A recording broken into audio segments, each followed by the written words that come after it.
It is Tuesday, January 10th, 2017.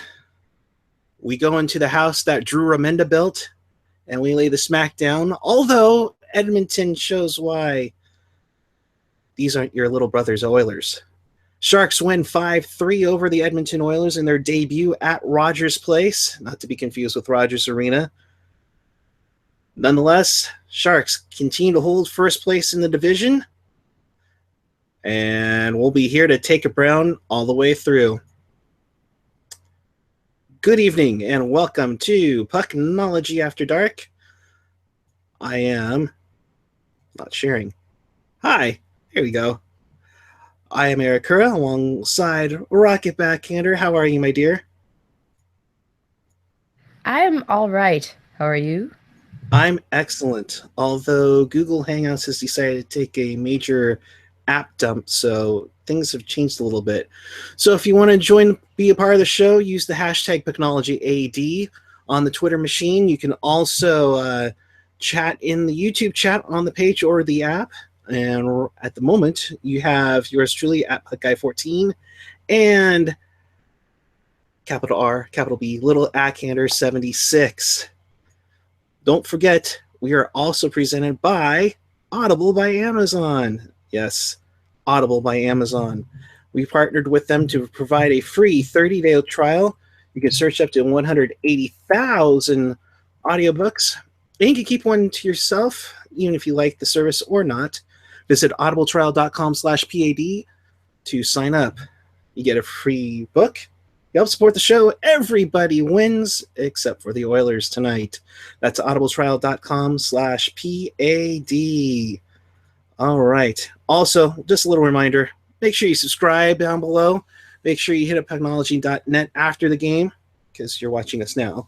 And, of course, hit us up on all your social media channels, Facebook, Twitter, Instagram, that the lovely Rocket Backhander runs, SoundCloud, and, of course, the YouTube channel for Pucknology Writers Room. Don't forget the podcasts are also on Google Play, iTunes, Stitcher, TuneIn, all that good junk. All right.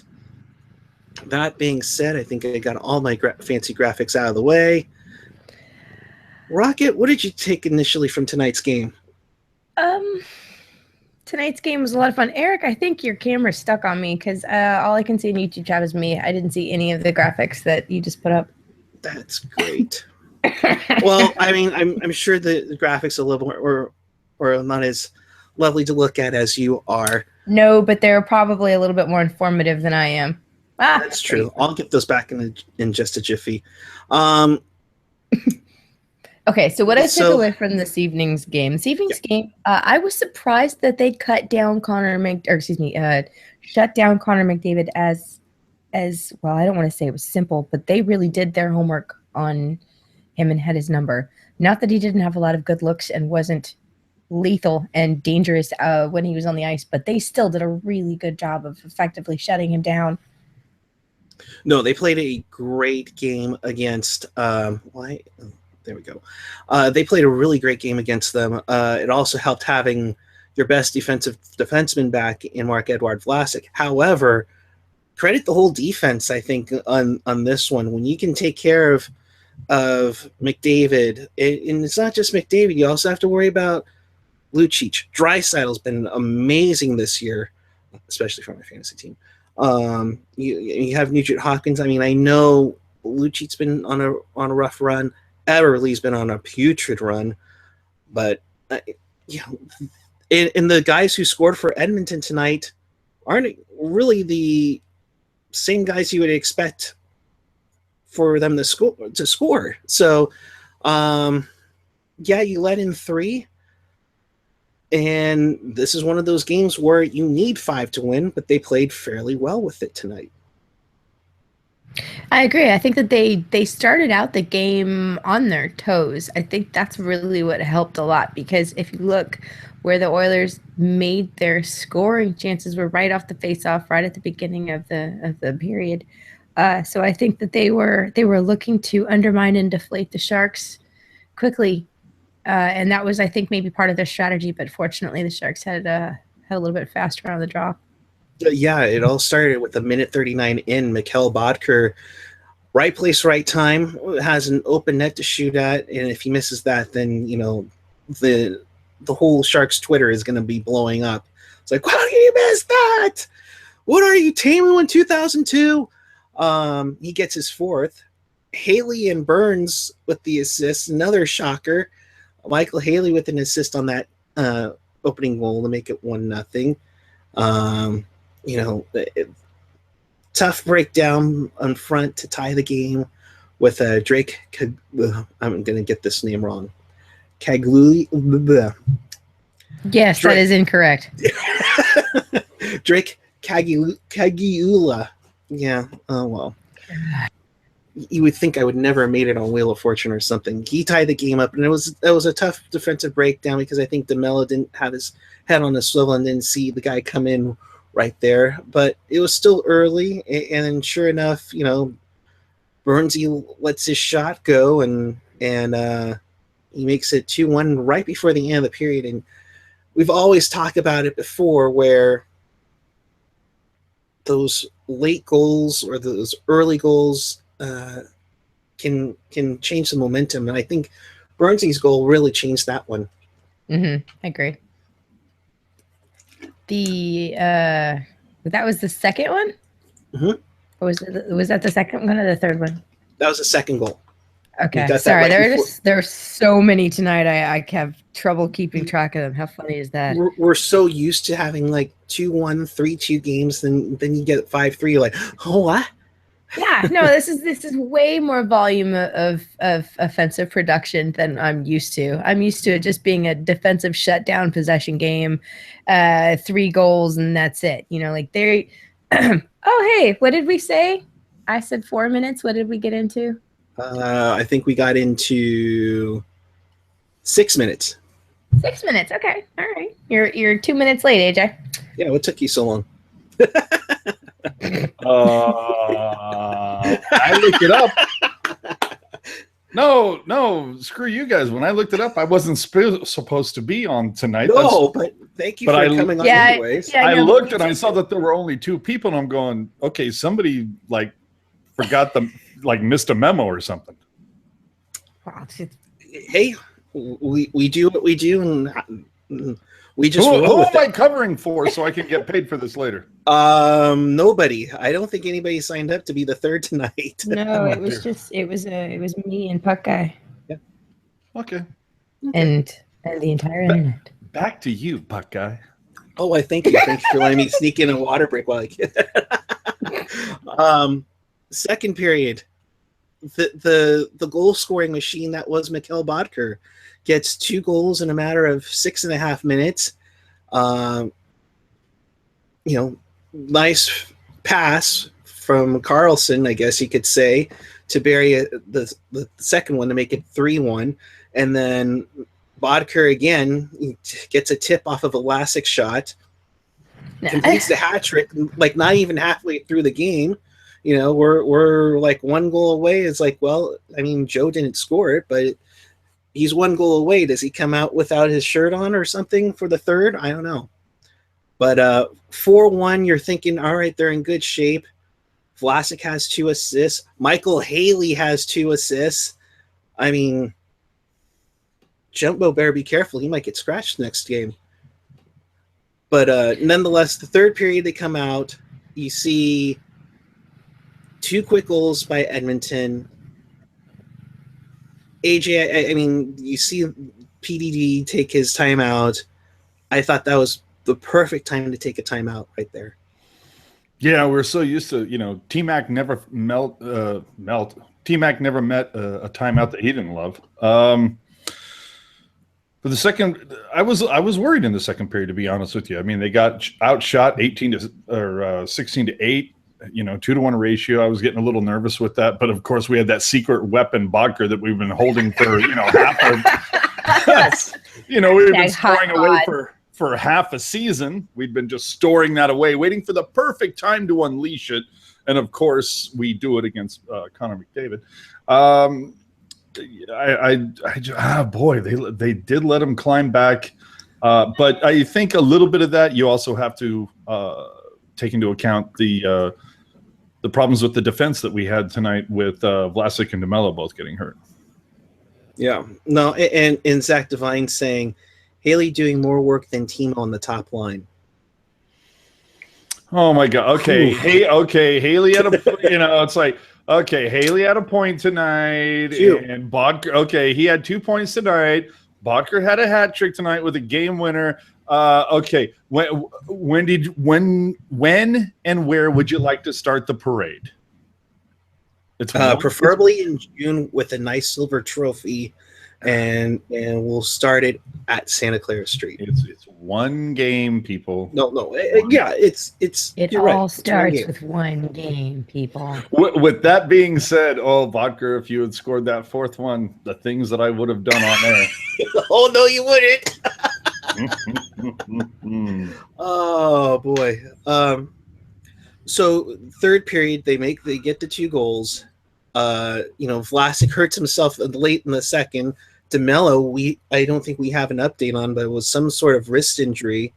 So at one time we were thinking, oh crap, they're going to go skate with 4 defensemen. And then Martin was banged up early in the game, so essentially 3.5. And you're like, oh goodness gracious, what in the world are we doing here? I think so. I got a real foiled hot take for you. Okay. Like, you guys better get your oven mitts on for this one, because this is a super hot take. Okay. So, do you notice how we didn't hit 5 all year, right? Right. And we unload Matt Nieto, and look what happens. Hot take. That's all. Hot take. I tweeted it out at one point. Can we get a pool going, whether it's with the chat or just with us? The next game that the Sharks play, where all the original, where it's Braun, Vlasic, Burns, Martin, Schlemko, Dillon, all start and play that game. Like, can we get a pool going? I'm thinking I'm going to put my money on, let's see, I'm going with Arizona on February 4th. Wait, the blue line's healthy? Yes. That the 6 that we started with this season start a game where no one is injured, because it just seems like over the last month we have not been, it's like Schlemko goes down, Braun is out for one game, and then you've got the Vlasic injury taking a puck to the face.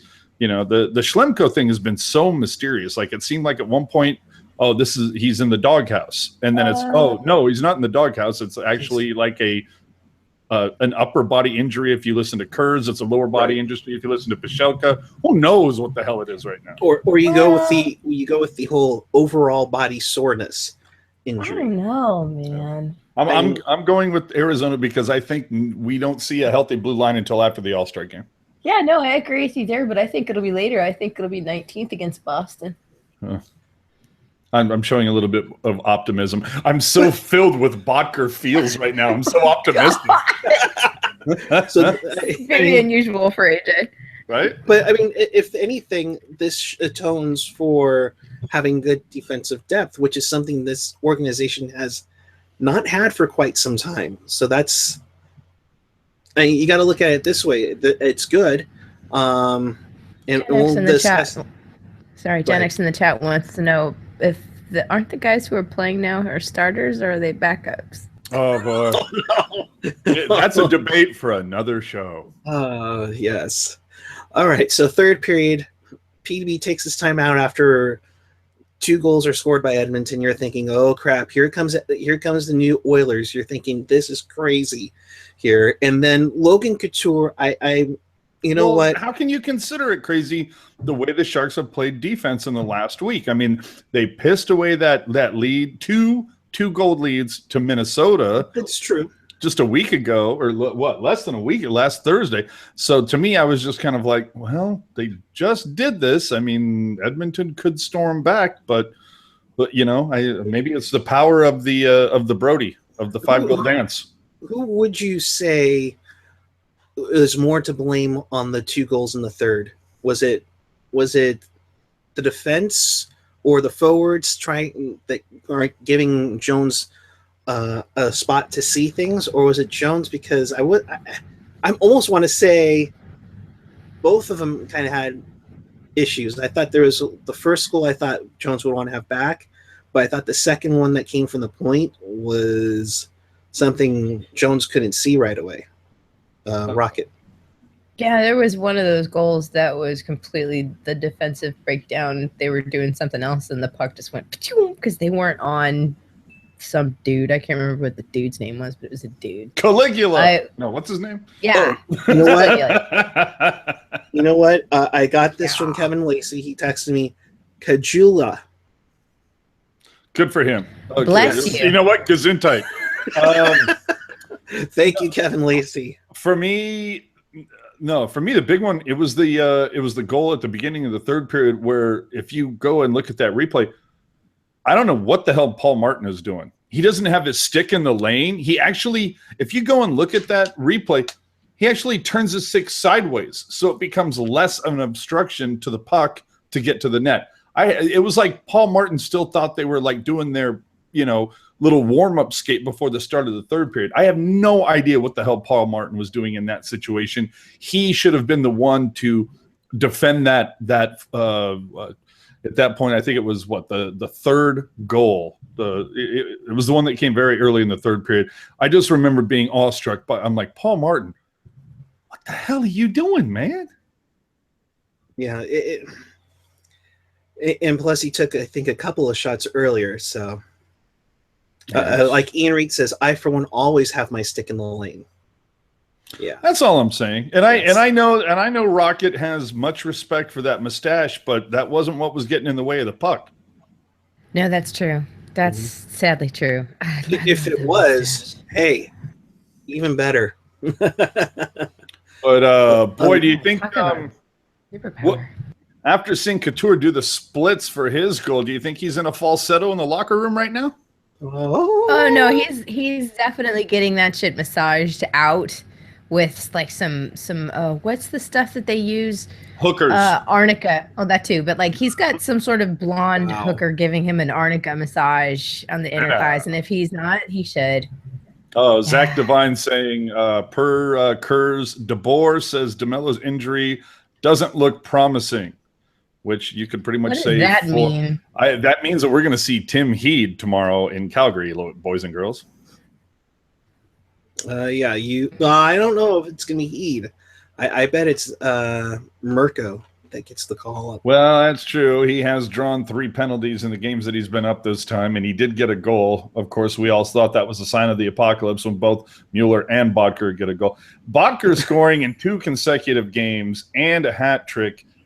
This can only mean one of 2 things. It's plague of locusts. Things are about to get very good for Bodker. Like all of a sudden, we're going to start to see him produce somewhat regularly. Although Zach Devine did tweet out earlier that his consistency makes Marlowe look like Mr. Consistency. But we're either going to start Bodker. We're going to see Bodker start to turn it on a little bit, or this is an anomaly. And until I see different, I'm calling it an anomaly. We've seen stuff. How long did it take? Does Pavelski even have a hat trick? Does he have one? No. Pavelski? I thought he had one. Who? Like Pavelski or Couture? No, Pavelski. Couture. Didn't Pavelski like just have so many 2-goal games and then he finally got a hat trick? Yeah, he did. It took him forever. I think it was like a couple of years ago. Yeah, I think it was like last season or something. But it took Pavelski like what seemed like year. He led the Sharks in 2-goal games, but could never get a hat trick. He finally got a hat trick, and then you haven't seen. Even when the other night against Detroit, he had 2 goals, but there was nothing remotely close to looking like a hat trick. Let's give it another couple more games because Chris's favorite hashtag, small sample size. Right. It's 2 games. Hopefully, this is the unleashing of Bodker. Let's also not put the cart before the horse. Bodker playing on the 4th line, which typically means he's scoring these 3 goals not against the biggest talent on the Edmonton side of the line. our I guess you could say our stats guy, Jake Pavelski had 3 hat tricks in 2013-14, but he had I remember. Shit. Yeah, no, I think he's right. He had Edmonton, Tampa was 2 of them. I forget which the third one was, but he had gone a really long time having multiple 2-goal games, and then Couture also had a long stretch where he had 2-goal games forever, and then last season near the end of the year he finally got that hat trick. Billy's saying that year hasn't happened yet, Jake, but okay. No, I did in 2024 and he fixed 2014. Yeah. Okay. So he is as flawed as a plus minus. Damn. We are getting into a stats battle in the chat. Make sure if you have Corsi, more Fenwick. Oh yeah. Hey, if you haven't hit the chat yet, by all means go and jump in right now. It is fun. Let me try this again. Since I had it directly on Rocket the whole time, which isn't a bad thing, but let's try this. Fenwick. Oh, I am Fenwick. I'm sorry. I'm just so tired of hearing that commercial. No, and just wait. We're going to hear till hopefully April.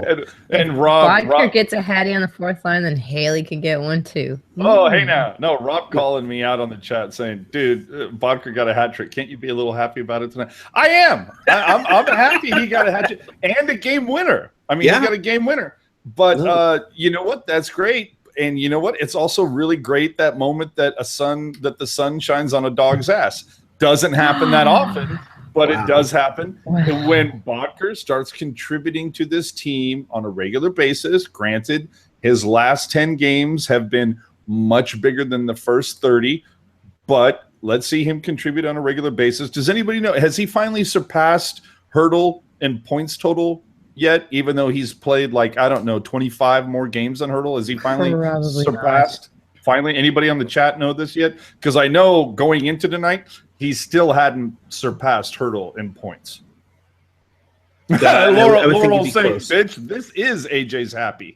let me throw the graphics up just in case. So in case you just joined us, use the hashtag Pucknology AD on the Twitter machine. At the moment, you have yours truly, PuckGuy14, RBackhander76, and AJ_Strong with you.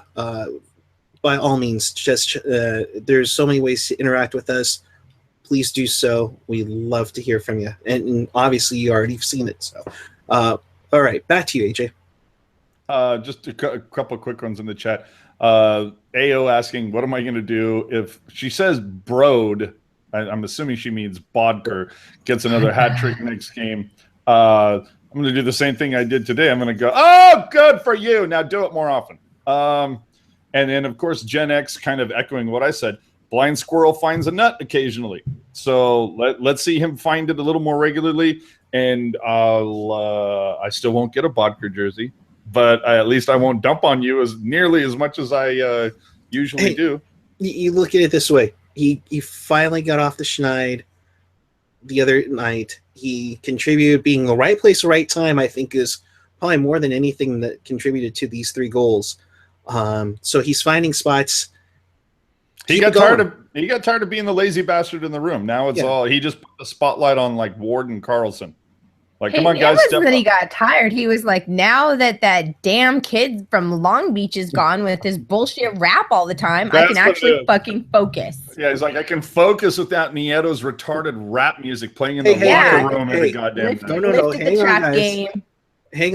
Hang on. I thought we were going to say Bodker was sharp as cheddar. Oh, Jesus Christ. I don't got my holiday sweater. Moving on. There you go. Moving onward. So kind of get back to Couture. I love Ian Reed. Off the schneid. He got hit by a puck and it went in. Hey, that's all it takes. That's all it takes, right? No, Billy, I'm not doing Shorthouse yet.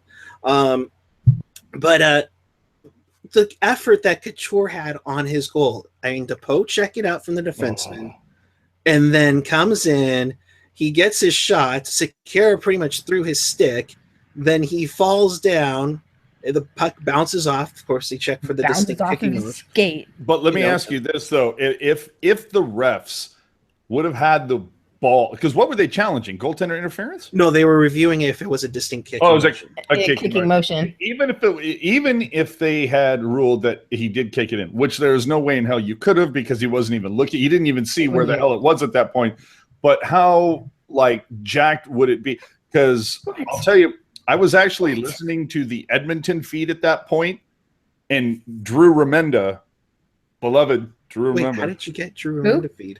I don't know. I found the internet. Okay, gotcha. That's it. So listening to Remenda actually stated, he goes, I don't know how you could review this and give it to Edmonton, because the Sharks would turn around and they would challenge it. Whether they could challenge tripping at all has nothing to do with the fact.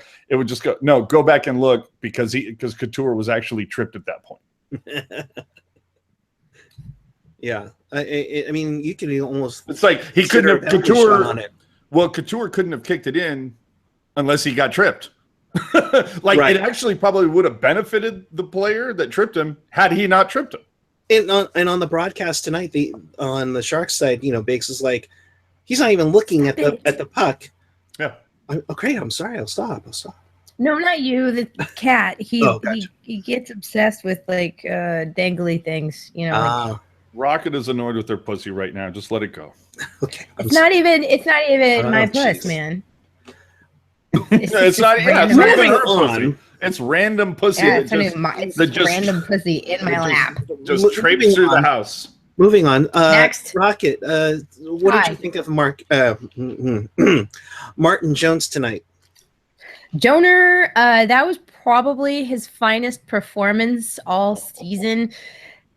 And it was the most Martin Jones I've ever seen Martin Jones, which is he makes these spectacular saves, but he's so nonchalant and just really sedate about everything. Even just everything. Just okay. His blood pressure never comes above, it's 72 above 20. It's just, ridiculously low. Yeah, during commercial breaks, I'm surprised they don't just skate out to him with a mirror and put it under his nose to make sure he's still breathing. Exactly, just to make sure he's still breathing. That is Martin smelling Jones. salts. It's yeah, I'm still here. I'm still in the. Yeah. Smelling salt doesn't do anything to him. It's oh wow, that was a lot. Okay. Gotcha. I'm still here. Yeah. It's great. I love it. I got 6 words. I got 6 words for you, Martin Jones. Hey now, you're an all-star. So we'll I think we've kind of wrapped that whole thing up for the Sharks. They won that game 5-3. Let's get to the other news of the day, which. Well, can I ask you a couple things? Well, of course. Go ahead. Sure. Yes, Mr. Strong over in the. Well, we have a question coming in from San Jose, Mr. Strong. What do you think? What did you think of Rogers Place, dude? Just based on the limited amount of stuff that I saw on TV, dude, Rogers Place looked awesome. Oh, that place is pretty, dude. And I think they said on the podcast tonight too. Michael, was one of the equipment guys, said you can't build a better locker room for the teams. Dude, the locker room that they showed, dressing room. The dressing room that they showed, but the exterior shots that they did, the shots that they took of inside, where they came up with this incredible novel idea of, what do you think would happen if we put the metal detectors on the inside of the arena so people weren't waiting out in the rain and stuff? I mean, a very novel idea, but the inside looked like a spaceship. It just looked so modern. So it wouldn't surprise me if Rogers Arena going forward would be Rogers Center or Rogers Place, whatever. It's all the same shit. Rogers Place is kind of like, I mean, if you look at it, and here comes Gen X to go, fuck you, stop talking about baseball. But in the way that AT&T Park has been kind of a blueprint going forward for a lot of teams in baseball to build their new ballpark, it wouldn't surprise me Rogers Place is like the next blueprint for future NHL arenas. It looked fantastic. I was even amazed. I'm like, Jesus Christ, Randy and Jamie look really good tonight for some reason. They're well lit and everything looks good. Everything just looked amazing tonight. but they were also 7,500 rows up into the rafters. It did look like there was a shit ton of seats in there. I won't lie. And it did, that is another thing I was wondering, because that is something that I do remember from Rexall is there's a couple of arenas. There was Rexall. There's what is it in Dallas? American Airlines Center. Yeah, there's like 2 or 3 buildings in the NHL that for some reason when we watch games live, it seems like the camera is like 20 feet lower than we're used to. And I don't like that. I like a higher camera. And I would thought that at Rogers, they might take care of that. And it felt just as low as it was at Rexall. But anyway. Maybe it's a regional preference. Oh, I'm sure it is. But yeah, so first game, did we cover everything else in the rundown? I'm just quickly looking. Brent Burns a goal and 2 assists. Vlasic with 2 assists, Bodker with the 3 goals, Melker Karlsson with an assist, Logan Couture with the goal tonight. Oh, Haley we should probably ask the chat. Bodker netting a hat trick and a game winner and scoring in 2 consecutive games. Does that get a new banner, or do we start to plan a parade? I think asking for a friend. Asking for a friend. Oh. You know what? Here's a question from Chester Chivo as I'm looking for the banner he made. So this might be the best chance for the Sharks to trade Bodker. Your thoughts? Oh. I mean, I don't think that's necessarily something they can pull off with the contract end of it. To me, I look at it as I'm like the quintessential lay person when it comes to hockey. I know nothing, and I am saying it's 2 games. Let's talk about the other 38 that he played in. So if I'm not buying it, I can't imagine there's somebody out there that says, yes, the missing piece is Bodker that we need to trade away, a 3rd round pick and a bag of pucks for. I don't see it. So. Yeah. Maybe first half of the season is a separate animal in second half of the season. Maybe I hope there's so. Gears. Maybe there's gears that happen. Yeah. Ian Reed, the continuous voice of reason, saying it's one. It's true. It's one game. We can't just get too crazy. Like you would say, we just can't sit around and just and stuff like that. Moving on. Well, one thing before we move on to talk All-Star, one of the things we bang our heads on, 0 for 2 in the power play, but I thought the power play had some decent chances. The first one did. The second one was a little sketch. But, dude, what's the other one what's the one stat we always talk about? Special teams? Well, face-offs. But hold on. Let's stay with the special teams for a second. Okay. 0 for 2. This is the funny thing. 0 for 2 tonight on the power play. I thought the first power play, because the top unit was out there for an extended amount of time. They were out there for about 1:25, and they did have a lot of good looks, but unfortunately they couldn't bury it. The second power play unit, funnily enough, didn't look as good, but if you remember, it was about 2 to 3 seconds after the power play expired is when Burns put it in. So, 6 of one, half a dozen the other, but it would have been nice to get one, but you could as Randy Hahn said tonight, that goal from Burns was power play influenced, but it's not going to score. It's not going to show up in the stat sheet. But I'm sorry, you were talking about faceoffs. Yeah, Sharks with 63% of the faceoff wins tonight. Pavs 64%, Jumbo 67%, Logan Couture second on the team tonight, 70% on faceoff draws. Tierney at 80, Wardo at 50, Michael Haley at 50. I mean, well, and if you look back, Thornton was actually 100% through the first period. Yeah, it's total craziness on there. Matt Nieto. It's the Matt Nieto curse is gone, and it's amazing to me because it seems like is this the second or third game that the third time that we face Edmonton? I remember a previous game. Yeah, okay, that's what I thought. Right before Christmas. Yeah, and so that's my thing. Boy, it just seemed like listening to a talk or whatever. It's like, Edmonton is going to be gearing for the Sharks because the Sharks lead and they won the conference, and the whole former coach angle. And Edmonton's a lot better than they used to be, which, I'm sorry, McDavid's going to make any team better than they used to be. But I don't know so far. And I had a lot of hopes for Cam Talbot. That you go back and listen to the Pacific Division preview from last season.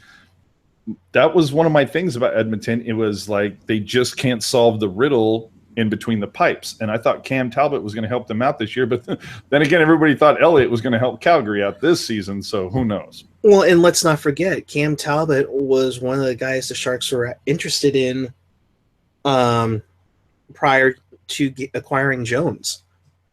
Yeah. And so thank God Wilson got that one right. Right. And speaking of which, let's talk about Joner, Pavs, Bernsey, and PDB. For the second time in Sharks history, there will be 4 representatives at the NHL All-Star Weekend. And I believe that's 2 more than LA. Well, let's be real here. I mean, for some reason, Kopitar got in, and he's only scored 4 goals. And let's put it out there now with the hot take.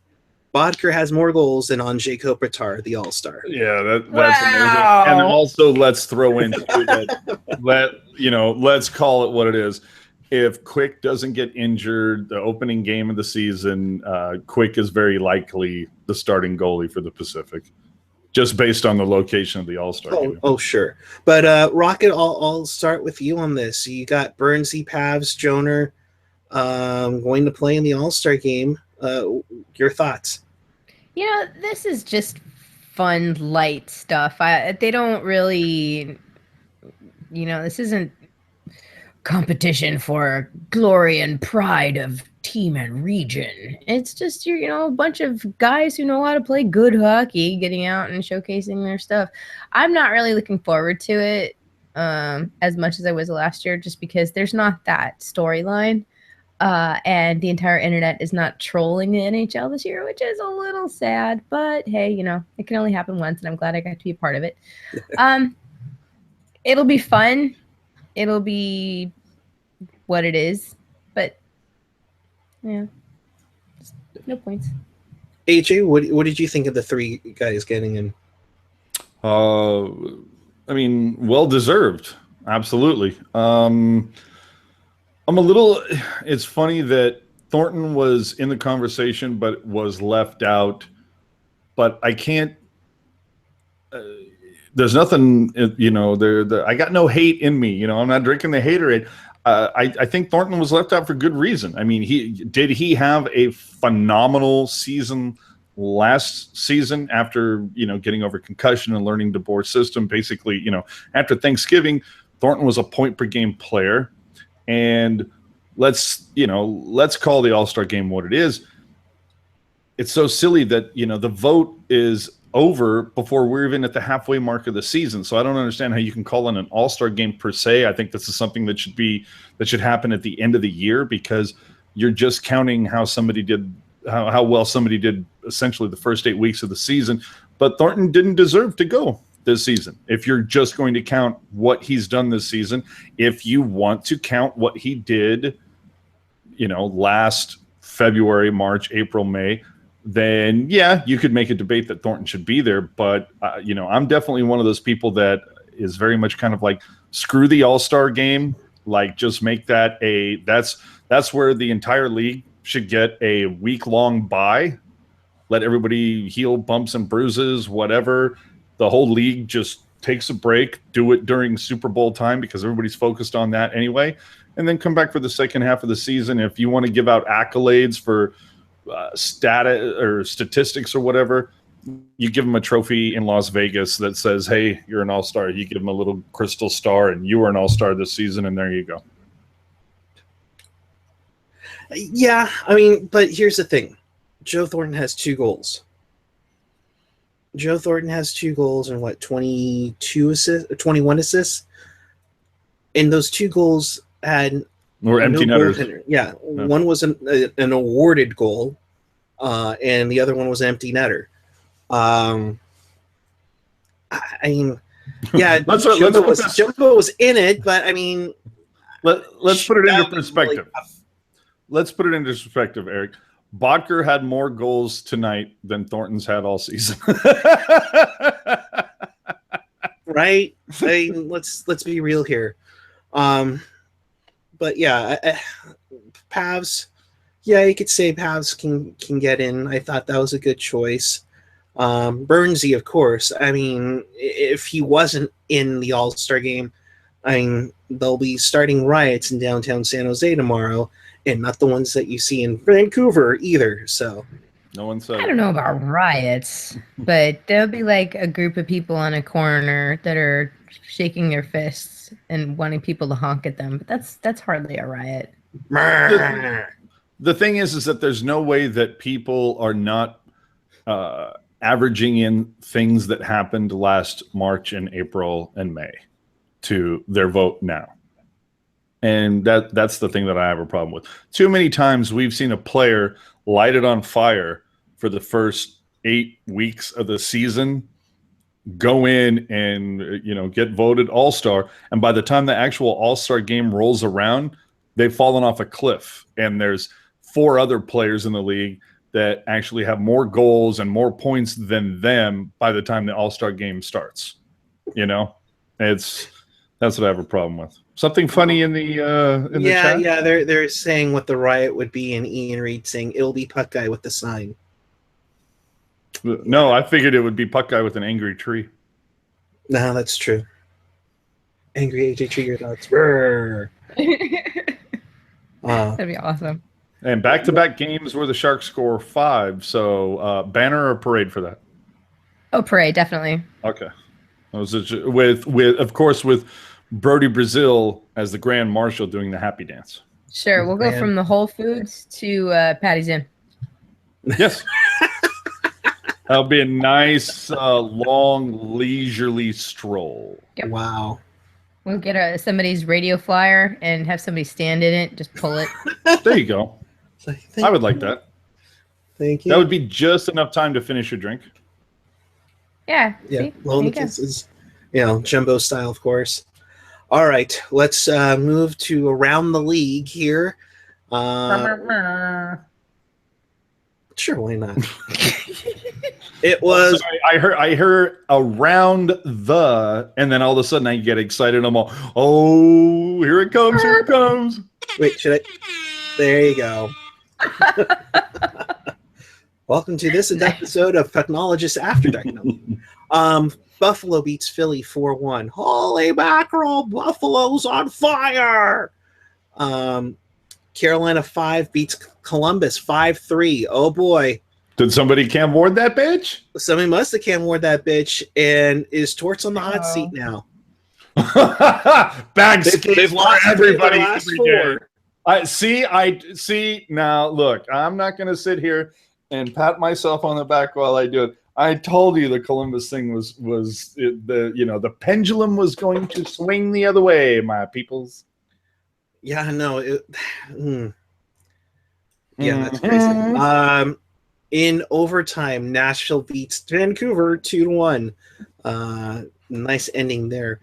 Let's see what else was there. Chicago comes back after Detroit was trying to take care of them. They beat the Red Wings in the classic original 6 matchup 4-3 in overtime. And that's it for all the finals right now. There's a late game with 4 minutes to go in the third period. It's 2-0 Anaheim over Dallas. And who's in net? Who's in net? Because it's our favorite scenario to talk about when it's Dallas. Hold on. No. Is it the backup of the starter? No, it's your buddy and mine, Auntie Nemo. It is Nemo. Yeah. Nemo's made 35 of 37 saves. So he's had a pretty decent night, but still he was in the net the whole night, though, was he?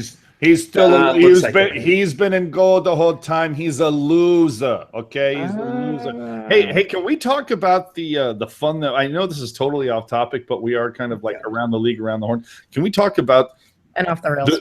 Can we talk about the fun, the just the beauty that was John Shorthouse versus Blake Price? Oh gosh. let's set this up. So on Saturday night, the Canucks lose their 6-game winning streak to Calgary, and for some reason they dressed 13 forwards and 5 defensemen. Which is, of course, what you do when you're the Canucks, apparently. Right. And that 13th forward was, I can't remember the guy's name offhand. Rodin. And didn't see any action. Action whatsoever. Not a second of ice time. You take it from here, AJ. No, the guy didn't see a second of ice time. And so in the post game, Blake Price asks, his name is what now? John Shorthouse. There you go. And Blake Tomlinson. Blake Price, who has a midday show for TSN 1040, the Vancouver Canucks flagship, asks him like why? Who does that? Why would you do that? And Shorthouse actually got kind of snippy at first and says, "Well, Blake, you're encouraged to dress 20 skaters for a game," and it's like, Shorty, it had nothing to do with that. It's why would you dress a player, put a player on the bench if you're going to sit him the entire effing game? Who does that? Not only that, we've seen it in Sharks history. Daryl Sutter did it for a while. Ron Wilson had a few games where you'll see a team dress 7 defensemen. I've been watching hockey for 25 years. I've never seen a team dress 5 defensemen and 13 forwards. I've just never seen it. So anyway, it was. Wait, so they dressed 6, but they sat 1, so they effectively had 5? They dressed 5 defensemen and 13 forwards. So they had 4 lines plus 1 extra forward, and that extra forward didn't play a single moment of the game. So if you want, get onto TSN 1040's website after this broadcast. Go look at their podcast. Look at the podcast on the post game or I think you can even just follow TSN 1040 on Twitter. Scroll up their timeline. They even mentioned that it was quite a back and forth in tonight's post game between the. Holy crap! The first 10 minutes of that is epic. Wow. It's fantastic. Yeah. It was. When the post game is that agitated, and we're talking about a team that Eric mentioned just a couple of days ago that had fans calling up talking about canceling summer vacations because playoffs were coming back around. Right. Oh, no, Zach Devine, you hit it on the head. Reports say the guy was hurt, but they needed a 20th skater. I mean, they didn't have anybody else. There wasn't one other anybody out from Utica, and that was the whole thing about it, was that they couldn't get they said they couldn't get anybody there in time, which makes no sense. But could you imagine that happening in San Jose? And it's like, the Barracuda are fucking 40 feet away. But that's what it felt like. And see, that's where the advantage comes in. And Vancouver, Utica's been a great. Oh God, Christine. Oh no.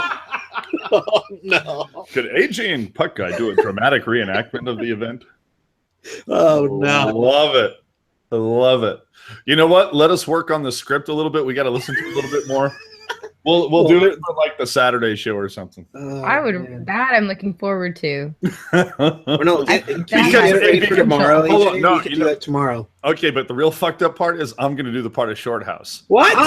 No, kidding. That didn't work on my Blake Price race. No, because I can do Blake Price. Yes, I can. I have the feeling that I can pull him off. There you go. And it can also do Matt Sekeres and John Shorthouse. 10:04 on TSN 1040. Sekeres, Price, the midday show. We are with you for the. Never mind. All right, moving on. The guys had 6 defensemen. One of them was injured in warmup. That's true. They had that, but no. Blake Price even talked about that. That it's like if you had a guy that you even thought was going to be injured, why are you dressing him? How do you not have an emergency call? 6D and one of them is injured in warm-up. They need more than 20 minutes to go get someone from Utica. But there's not one person you can put out there, even in a defensive role, and let him skate for 3 or 4 minutes. I mean, hell, really? Jesus Christ, we do that with Haley every other night. No, but I would have thought that if because Tanev went down that night before the first part of the home at home, I would have thought they would have brought another person up. But okay. Anyways, he agreed in the chat saying he would like to be a part of the reenactment After Dark musical. Nice. I like that. The thing I really like, and I know that we're kind of like in the back half of the show, so we're kind of starting to go off the rails a little bit. Right. But I love that Chris putting. Can we get Rocket a cigarette holder and a cocktail because she looks like she needs it? I mean, she does. She looks very much kind of like Yeah. But see, the problem is, I don't know, Rocket. Can you do this? Can you just kind of like, or is it more like this? Nah, there you go. There you go. Right there. Somebody screenshot that. You had it. Yes, right there. Like that. You look very much kind of like the woman that has sat at the blackjack table for about half an hour too long. Only a half an hour. All right. So we are waiting it's a minute 27 to go. I can't see Dallas coming back without Jamie Benn. So no. Let's update the standings. We're going to assume that Anaheim will win tonight. So that Bastards. First place for the Anaheim for the Sharks is not much, although they do hang on to first place because of 3 more. Rose. Thank you. Rose. Sorry, I was typing at the moment. Sorry. Okay. Rose. Adrian in the chat saying he just needs me to sit in a chair in front of him all night and reject him all night. Sounds like me in high school. All right. I can do that. Edmonton lost, so they are still at 49. Calgary is at 46. They're off tonight. Vancouver's 1 point in the overtime loss ties them with LA, but of course LA has 3 more. Rose. Oh my god! I was like, no, really? You guys are gonna leave me hanging for that too? Okay. Oh yeah. But thank you. So yeah, that's the standings at the moment. Still a tie. The Sharks will have a chance to have first place by themselves tomorrow 8 against the Calgary Flames, which is our next opponent. That's a 6:30 start. Do you think we see Dell? No. Jesus Christ. Are we ever going to see Dell again? In fact, yes. Somebody, when I actually posted up the tweet about getting a pool started for the next time we see a healthy Sharks blue line, they said, yes, we will see a healthy Sharks blue line. It'll be the same game that Dell plays is next. Yeah. We're only going to see Dell twice.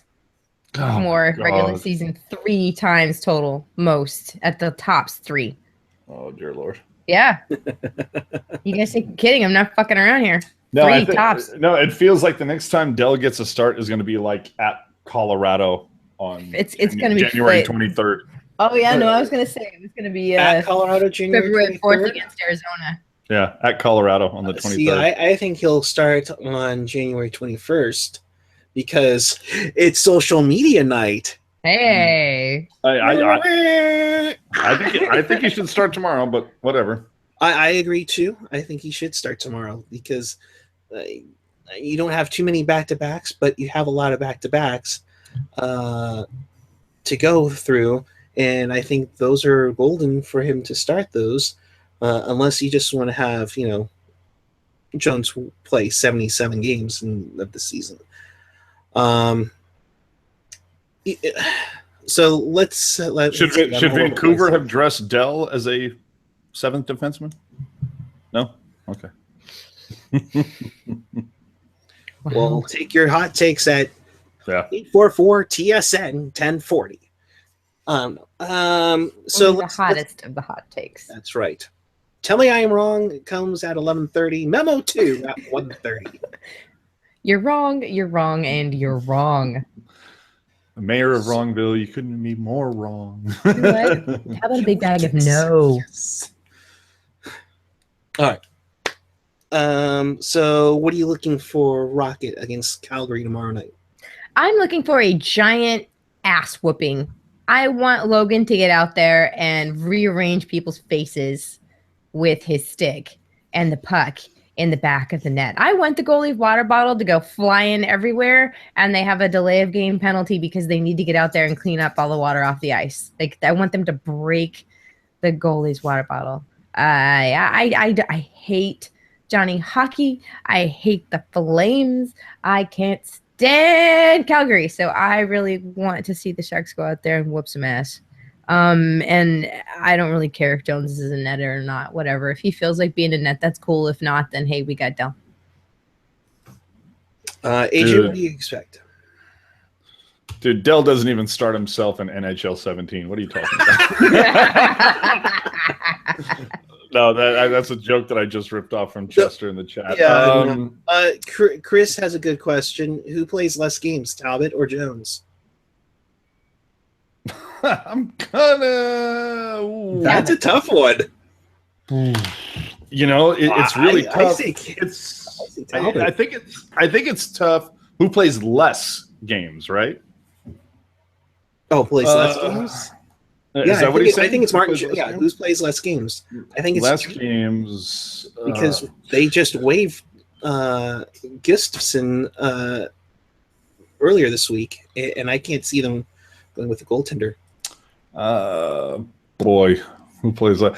Now, less? No, I think Jones plays less. I think they're gonna. It wouldn't surprise me if San Jose, because we are starting to see just. And I know it's Rocket's favorite word. We're starting to see a scotch of separation here.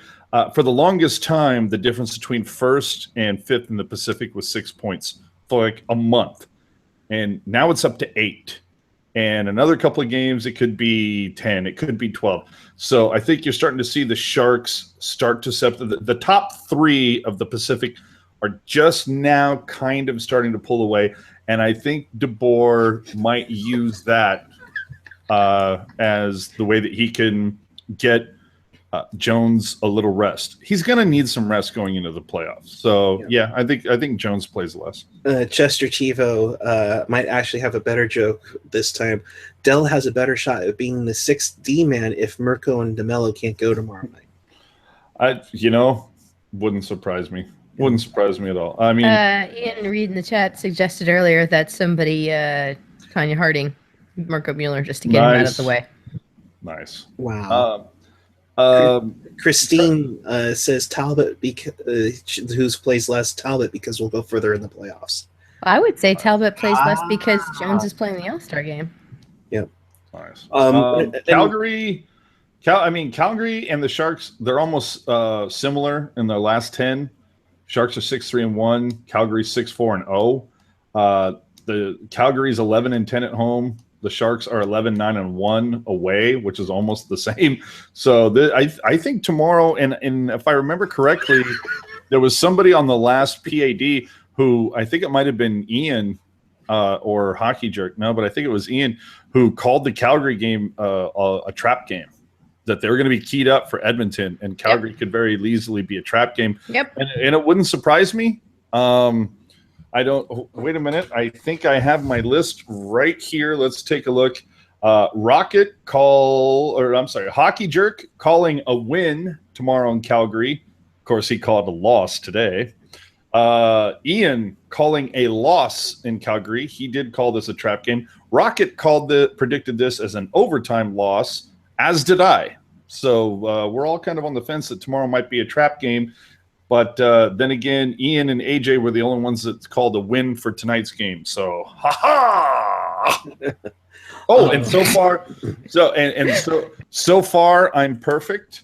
I called loss Minnesota, win at Detroit, win at Edmonton. So if you go by those statistics, because small sample size, then the Sharks are going to lose in overtime to Calgary. So, sorry to ruin it for you. No need to DVR it. I just called it.